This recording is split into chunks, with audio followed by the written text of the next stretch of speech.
Interested in the ops perspective on an 8-figure fashion brand? Then keep listening. It's the eCommerce Master Plan podcast. Here to help you solve your marketing problems and grow your e-commerce business. Cutting through the hype to bring you inspiration and advice from the e-commerce sector and beyond. Here's your host, Chloe Thomas. Hello and welcome. It's great to have you here. We've had another lovely review come in on Apple Podcasts, which means I get to give one of you a name check, which is always a great pleasure for me.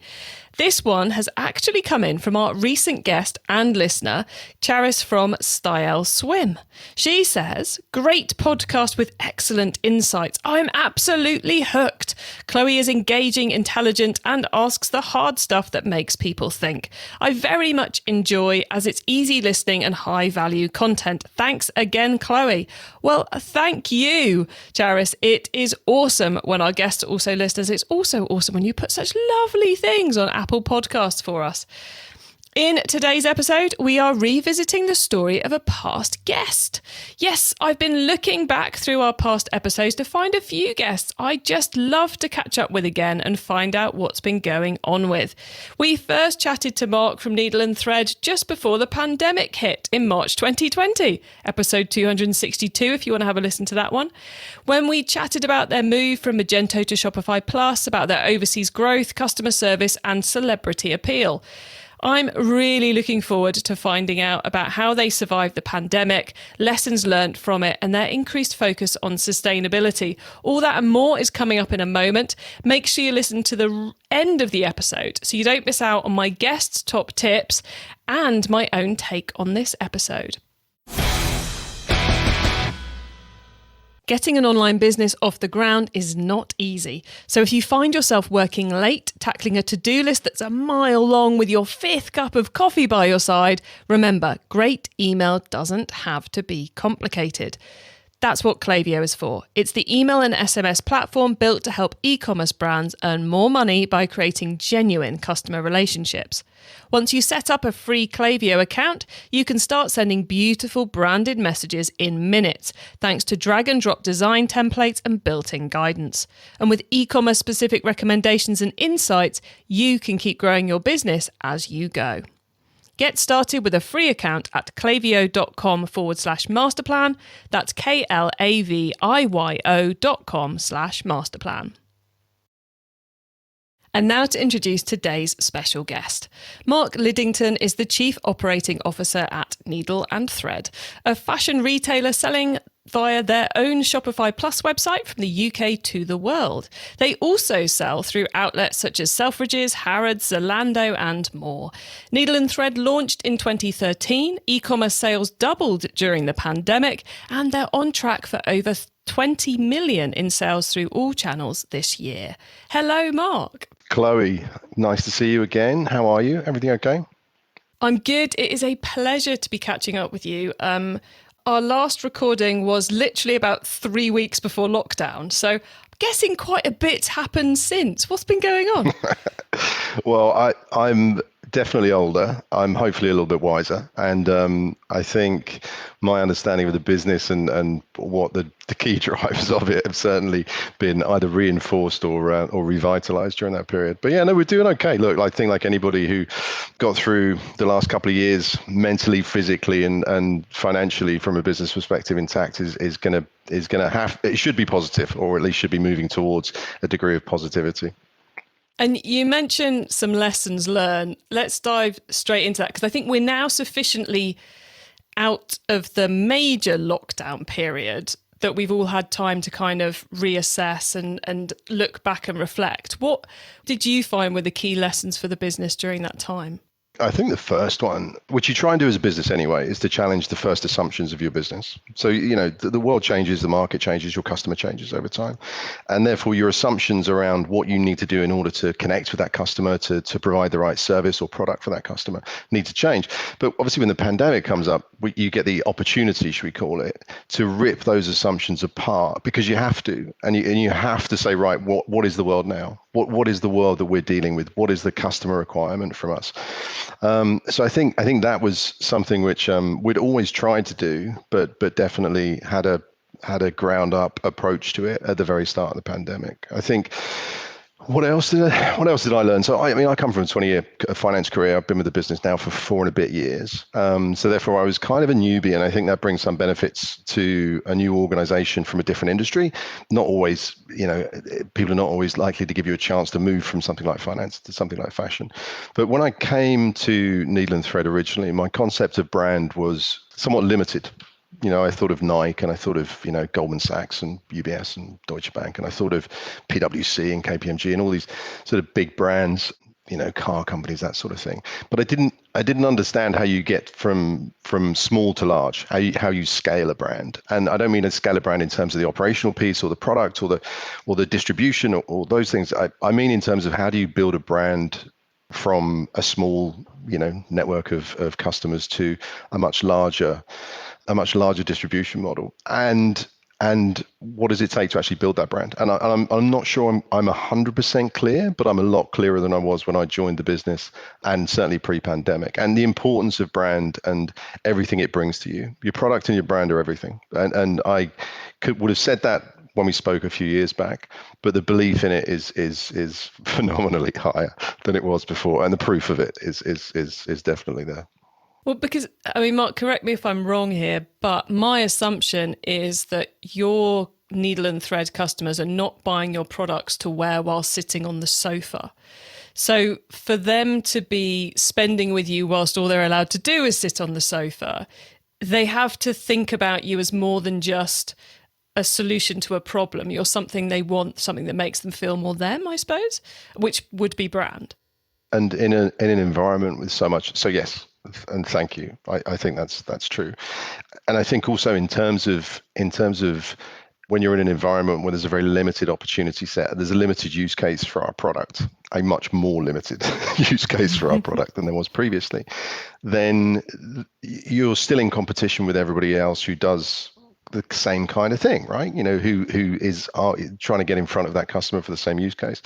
And in order to rise to the top of the customer's mind at that moment, when they've only got one, when you may only have one event to go to, when you may only have one party or celebration to go through, to be the person, to be the brand that they come to is hugely rewarding, and I think a huge accolade from our customers, and really just hopefully pays off some of the hard work. But really the product, it's kind of, if you've only got one dress, what are you gonna buy? And for a lot of customers, that was a Needle and Thread dress. So yeah, I think the challenge, when we went into lockdown, I remember closing the office and we had a line of Ubers out front with people just shoving desktops and screens into the back of it, and you sort of waved them off and said, best of luck, we'll see you when we see you. And at that point, a lot of people were saying, oh, it's a couple of weeks or a couple of months or something else, and we had no idea quite how long it was going to be. So I think that trying to be at the front of mind for your customers, hoping that you'll be there, and hoping to be the choice for those customers who've been loyal during the good times and still come back to you during more challenging times. And obviously you're the COO, you're the Chief Operating Officer, not the Chief Marketing Officer or the Chief Product Officer. So for you, as we've come out of the pandemic, how are you doubling down on that newfound knowledge of the importance of product quality and the importance of brand? How does that come into the ops arena?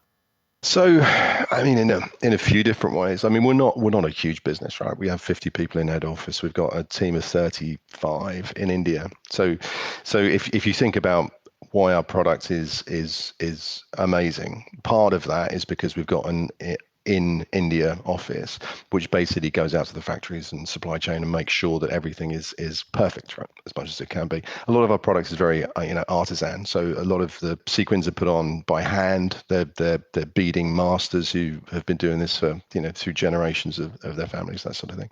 So that commitment to quality is important, and that feeds through into the operational piece. Then how you handle goods. Our stuff is relatively delicate. It's not it's not to fall apart when you wear it, obviously, but essentially it is quite delicate, and it does need to be looked after. So how we handle goods, how we ship goods, how we move them from A to B, which is a huge logistical challenge, is quite important.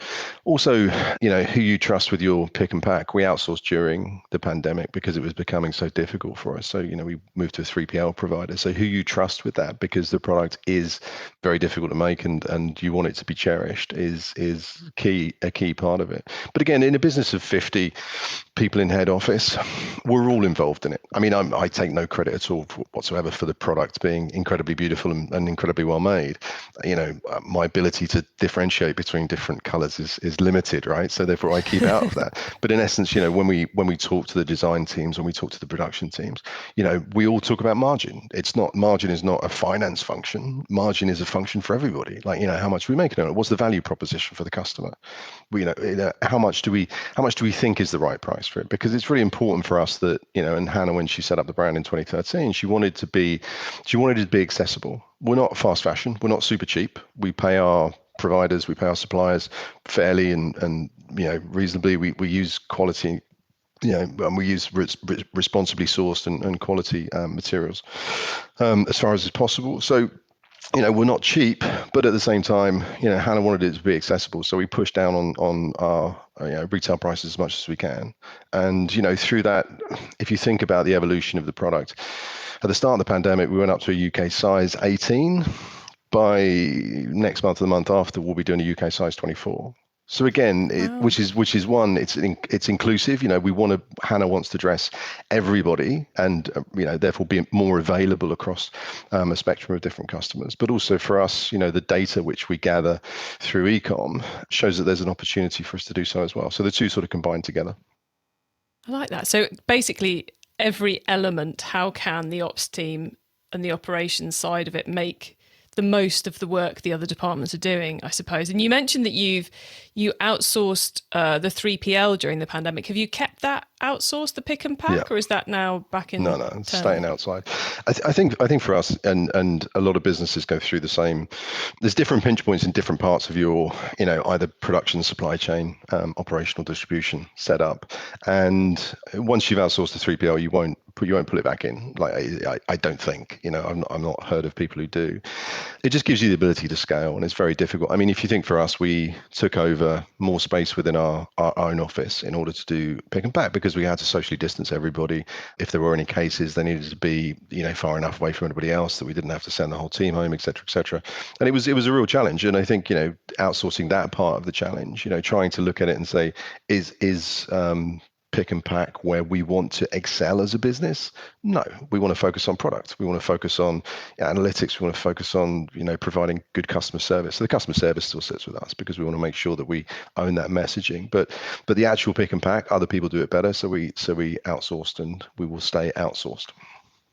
Yeah, I like you. I don't think I've ever heard of anyone bringing it back in-house and it turning out to be a good decision. I'm sure someone will email me and go, Chloe, you know about these guys who did it, and it was awful. Yeah, I think there's a few examples of people who get to 150 mil, 200 mil, 300 mil, and at that point, yeah, you can get your own warehouse, you can get your own teams. I think once you get to like massive scale, then sure, do it. I'm sure brands have done it that way. But I think yeah, the same sort of revenue turnover level to outsource, then bring it back in. It's hard enough to outsource it. I wouldn't want to bring it back in.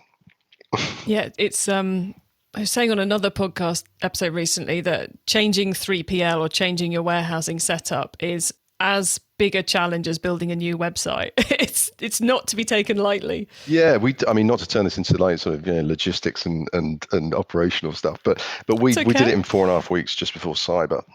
So that was of the different sort of drip points which we had and the pressure points we had through COVID. That was definitely one of them. It's we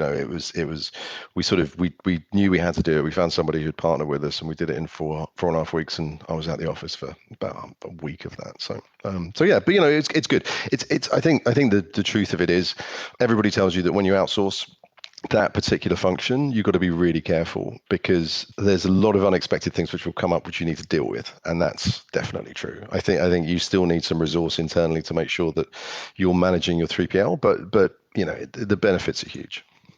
And you said 4 weeks before Cyber. Do you mean Cyber Monday, Black Friday, etc.? exactly. Cool. Just for those who are going, what's cyber? I need to know what cyber is, who are listening. And you mentioned as well a little earlier about the responsibly sourced range of clothes, which is the sustainability play, I suppose we could call it, at Needle and Thread. And that, I think, is new since we last spoke. I don't think you guys were that deep into it back when we chatted in 2020. So interestingly, as the pandemic hit, we'd launched our first collaboration, which was with Jasmine Hemsley, which was basically a responsibly sourced collection. So we'd launched it the week of UK lockdown, essentially. So not fantastic timing. We also launched kids at the same time. Yay! And we launched knitwear six months afterwards. So look, we had a bit of a product plan which it's got derailed slightly. So we'd already made a lot of the work. So the hard work is sourcing recycled materials. So getting the mills to make the fabric, 25 different iterations of fabric, sequins. Obviously, they need to be fully recycled. Everything needs to be sort of non-chemical, etc. There's a huge list of those things.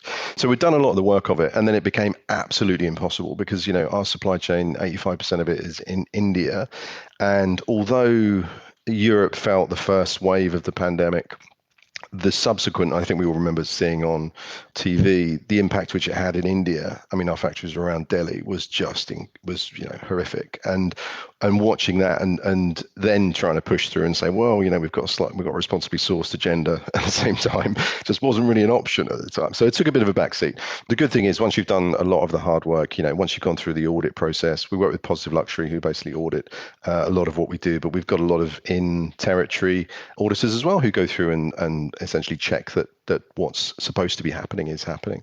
So once you've set all that up, it was pretty quick for us this year to move back to responsibly sourced. We don't use the word sustainable.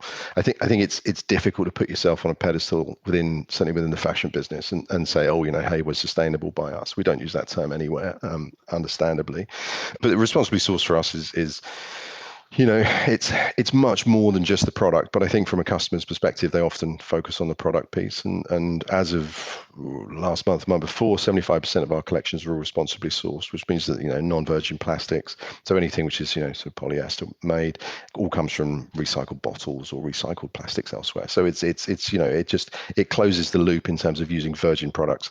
And our approach, it looks like it's jumped enormously in the last couple of months, but it's really 3.5 years of hard work with a small hiatus during COVID in terms of implementation. But it's something which, we haven't really shouted about it that much as yet, and we don't really want to. I think it's, like I said, it's difficult. It's easy to put yourself up on a pedestal and it's easy to fall off afterwards. So I think, we want to be sure that the messaging is right, that the customer understands what we have done, what we can do, but also what we cannot do. Like, what is not going to be possible for us short term. But our targets are to be 90% responsibly sourced by 2024.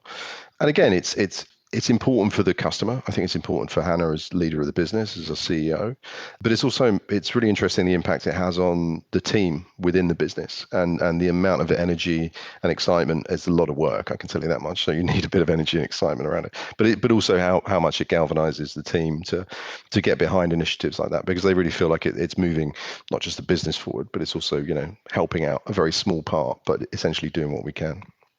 Interesting you mentioned the team in that, because I think I secretly hope we're going to start in maybe the next 6, 12, 18 months to see a lot of the 20-somethings, 30-somethings switching jobs if the company they're working for isn't doing something better for the planet. And you mentioning the team there, I'm guessing potentially this becomes a bit of a team retention strategy. It's certainly an aspect of that. I think if you look at why do people want to work for you, you need to give people reasons, and we run a center of excellence in the business, and we expect a lot of people. Work-life balance is hugely important to all of us, right? I've got a 3.5-year-old kid, so I need a bit of balance in life, but for everybody. So we're not. I think fashion's changed a lot, but I think the old classic imprint of a fashion brand would be you'd work from 7 o'clock in the morning till midnight, and everyone would be like working weekends and everything. We don't do that. We do 8:30, 5:30, 8:36. But we expect a lot of people, but we expect them to be focused and committed when they're here. So as one aspect of that, what are you doing about the environment? What steps are you taking? I think also team and culture, which was a different thing in the 80s, 90s and noughties, but like team and culture, like what does that mean? And that leads us into, I think, one of the observations which we've made over the last couple of months is that we went fully remote, as remote as we could. So a lot of the digital, the finance, the PR, customer care, wholesale team, they all just went at the start of COVID and worked from home. The physical products of design, production, those sorts of, the pattern room, they all clearly had to be here. So we kept them in. But one of the things that we've really feel like we've lost and we want to get back is a bit more presence in the office. And it's not presenteeism. There's no requirement for that. I think we've proven that we can work from home. But it's just that connectivity. New hires who've barely met some of their colleagues. And I think, you can't build a business, and a business which is relatively small needs people to be able to step in and help each other out, because otherwise, you haven't got depth. You haven't got 20 people in every department so they can share it around. You need people to be willing to step across that Chinese wall or that sort of, theoretical line between departments and help each other out. And building that is a constant piece of work, and something which has obviously suffered during COVID. So I think, to answer your question, yeah, it's definitely one aspect of it. There's a lot of others, but yeah, it's one part. E-commerce Master Plan is supported by some of the greatest companies in the e-commerce sector. Here's a reminder of who they are. Do you want more traffic to your online store and to increase your sales? Yoast SEO, the most used SEO tool in the world, is here to help you do just that.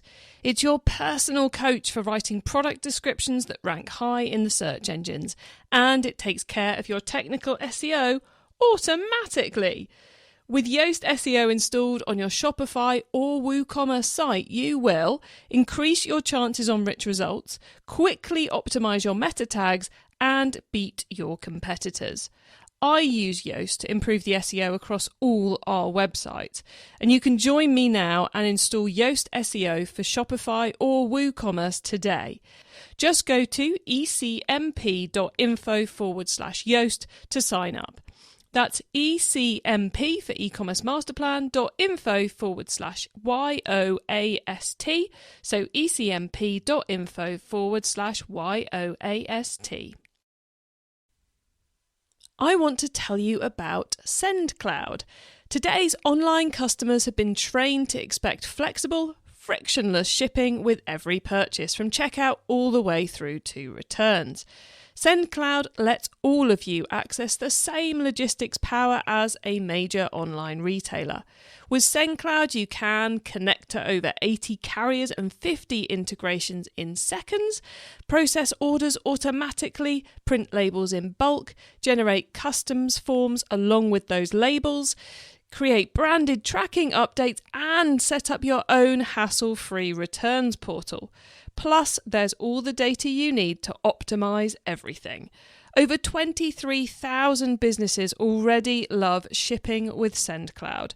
Create a free or paid account now via ecmp.info/SendCloud. That's ecmp for e-commerce master plan.info/SendCloud, and get £50 free shipping credit for being one of our listeners. It's time for the top tips round. I love this section because it gives me and our listeners some really quick ideas for taking our businesses to the next level. Mark, are you ready for the top tips? Yes, very ready. Okay, the book top tip then. If everyone listening to this podcast agrees to take Friday off and read a book to make their business better, which book would you recommend? So I would recommend pretty much any content, to be honest, by a guy called Rory Sutherland, who I imagine you might have heard of, right? I mean, there's a lot of different books you probably should read, but if it's Friday, do something a bit more fun. And I think Rory Sutherland really takes a different view and expresses things in a relatively light-hearted way, and takes really good quality examples which are somewhat counterintuitive. So it's sort of behavioral science take, which I really like. I think that how you look at things, how you understand things, how you question things, and whether or not, going back to what we talked about earlier in terms of assumptions, your assumptions of why something works or why something is good are correct. Anyway, you start with the YouTube stuff and social media because there's quite a bit on there. I think he was on that Diary of a CEO, the Stephen, that podcast as well recently. So he's pretty good. He's pretty light-hearted. But watch the YouTube content and get the book if you like it. Excellent. I like that. YouTube first, book second. Properly light learning Friday there. Okay, the traffic top tip. Which marketing method do you either prize above all others or think doesn't get the press it deserves? So the traffic marketing tip. I think my first tip would be don't take advice from people like me about how to grow your business. The reason I say that is because I'm fortunate enough to talk to people across different brands, different businesses, and even brands which are relatively similar. No one really does what we do, I say, but the drivers for growth are very different, can be very different for them. So look, I mean, I'm not going to completely dodge the question, but I would say don't take too much advice from the first person you hear saying do this and think it will work. It needs to be specific, your brand, so try everything. I think the free stuff first is amazing. Like, you have to get the free stuff right. You never know, and certainly during a pandemic, when you're not going to have the cash to spend. I mean, we were fortunate that we were liquid throughout, but if you focus only on paid, and then the money runs dry, you've got nothing to fall back on. So free stuff first, I would say. And for me, that's, database building over time. It's a slow process. SEO, obviously, CRM structure, content underlying. Don't try and go viral every week. It's okay. Just do something useful. Start there and then build up to it afterwards. And then, I mean, I can go on if you want, Chloe. I mean, for me, it's audience based. Like, you need to find where your audience go. You get demo and regional splits. If you're making any sales or getting any traffic at all, you know where they're coming from, and you know broadly, sort of what age they are, what sort of location they're in, etc. So you just sort of think, where do they go first? Where would they be? Where do you go? And I think Google, obviously, but then YouTube, for example, was the second largest search engine in the world. So again, will it work for you? I don't know. But if you think your customers are on YouTube and you think they're searching for stuff, and you can get an advert in front of them, the cost per thousand is relatively low still, and it's a huge engine, goes everywhere. So you might pick up some stuff you didn't know you'd pick up. And to drill down the question again, I'm operational, right? And we run numbers on this stuff all the time. But I think for me, it's important to work out what your return on investment is across all channels and monitor them closely, because your return on investment across every channel will be different, and your ROAS or whatever, however you measure it. But your bottom line impact across affiliates compared to, I mean, SEO is harder to gauge, but blah blah blah. Try and work out what your return is on each, what your commitment requirement is to each, and then bottom line it. So sorry, that feels like a really sort of extended answer. Yeah, I think, Mark, for someone who was threatening to dodge the question, you just thoroughly did not dodge the question. I'm liking that. I might have answered 3 different ones, but anyway, that's fine. There was good stuff in there. Okay, the tool top tip. Maybe a collaboration tool, a social media plugin, a phone app, or just a way of working. Is there a cool little tool you use that makes you and your team more efficient from day to day? Well, I don't know about a cool little tool. The first thing I thought about when you said top tool was GA4, but ours is not working yet, so I can't tell you. It promises a lot, though. I know you had a session on it recently. Yeah. Google Analytics 4. So it promises a lot. GA, the original, was out of date a little bit. And I know you had a podcast on this recently. So that I think is great. I think Tiny Wow's cool. Free tools. There's loads of stuff on there. So Tiny Wow's not bad. Wapalyzer's okay. I'm not quite sure what to get from it. Wapalyzer is basically just a tech stack thing. So you can look at what other tech stack components people are using.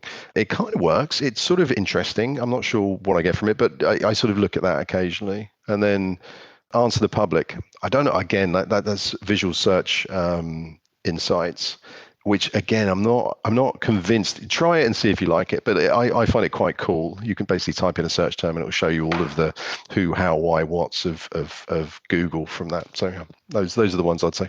Oh, nice. I like that. A couple where you can just peek over the wall of someone else's business. It's always good for the soul, even if it's not particularly efficient. And yes, we did. We had an episode about Google Analytics 4 on the Keep Optimizing podcast, if anyone wants to go and find that, where we explain the ins and outs of it all for you. Okay. The growth top tip. If you met someone today who is focused on growing their e-commerce business from 100 orders per month to 1,000, what would be your number one tip for them? To my previous point, which is it's different for everybody, I can tell you what we did. we already had the product right because the guys have been working on that for years before we really went digital. So the product was already awesome. Being consistent in terms of brand. So knowing who you are, knowing what you're trying to achieve, who you're trying to communicate to, and not just doing a TikTok video because you think it's going to get loads of followers, but trying to be more consistent in terms of how you express your brand. And taking feedback from your customers in terms of where they are. So I think the international growth which we had was because we saw that there was demand internationally, both on the wholesale side and the e-com side. So I think that's what we did. Variations of that I'm sure would work. I think the big challenge, and good luck to everybody who's going to scale their business by 10 times. I think the big thing I'd do as you're about to do it is visualize what your business looks like at 10 times growth, because 10 times the product, 10 times supply chain challenges, distribution challenges, your customer care piece completely changes. Everything changes. And I think having a plan as to how you service 10 times growth is as important as how you're going to generate 10 times growth. Yeah, you can very quickly catch a cold if your ops side is not ready for what the marketing side is bringing in. And all of it, times by 10 the orders you put out. Okay, so it's 100 to 1,000. What returns rate do you run at? Okay, what's your cost of acquisition for additional costs? Blah blah blah. And then and again, I don't want to make this all operational, but the operational piece is huge, because if they're all new customers, if you're doing 100 orders a month and the other 900 have never transacted with you before, good on you for doing so, that's great. You want to make sure that the 999th and 1000th customer get a fantastic degree of service for you, because then they'll come back. And if you grow too fast, and not that you should try and grow slowly, but if you grow too fast and annoy those customers, there's a lot of other people who'll take their business.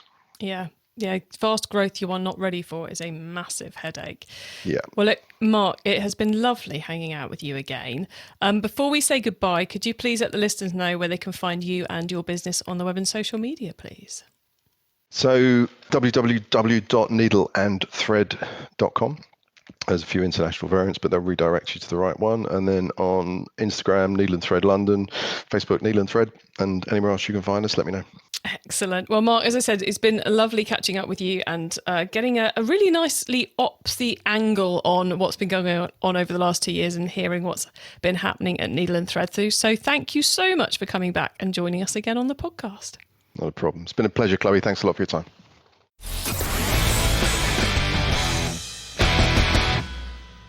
A lovely opsy focused session there from Mark, and really interesting to hear from someone who's so senior in such a successful business too, about all those different elements, the core importance of brand. And I think, it's no surprise that during the traffic top tip, he was talking about the free stuff, because clearly it's been all the effort that was put in over the previous years that paid off for Needle and Thread during the pandemic. The brand, the product quality, the SEO, etc., really delivered for them, and the team, etc.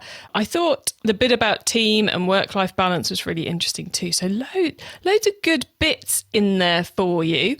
You can get our notes from this episode, and the top tips are in there too, and links to the things that we mentioned by heading over to ecommercemasterplan.com/podcast, or use our direct to episode links. So ecmp.info/episode number. This one should be number 408. That will take you straight to the correct page on the website.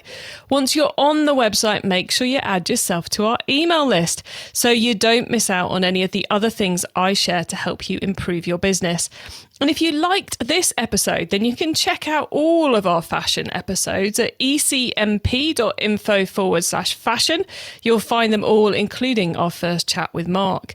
Thank you for tuning in to this and every episode of the e-commerce master plan podcast. I bring you a new interview every week because I want to inspire and help e-commerce business owners to succeed and thrive, including becoming more sustainable. If you know someone this show can help, tell them to listen to the e-commerce master plan podcast. I hope you have an excellent week, and do not forget to keep optimizing. Thank you for listening to the e-commerce master plan podcast. Find out more at ecommercemasterplan.com/podcast. If you're marketing an e-commerce brand, you already know that data changes everything. More data means more power. And if your email or SMS tools can't handle all that data, they're probably holding you back. That's where Klaviyo comes in. Its top-notch personalization and segmentation help you send the right message at the right time, guided by unlimited real-time data from your online store and tech stack. Request a demo at klaviyo.com/masterplan. That's KLAVIYO.com/masterplan.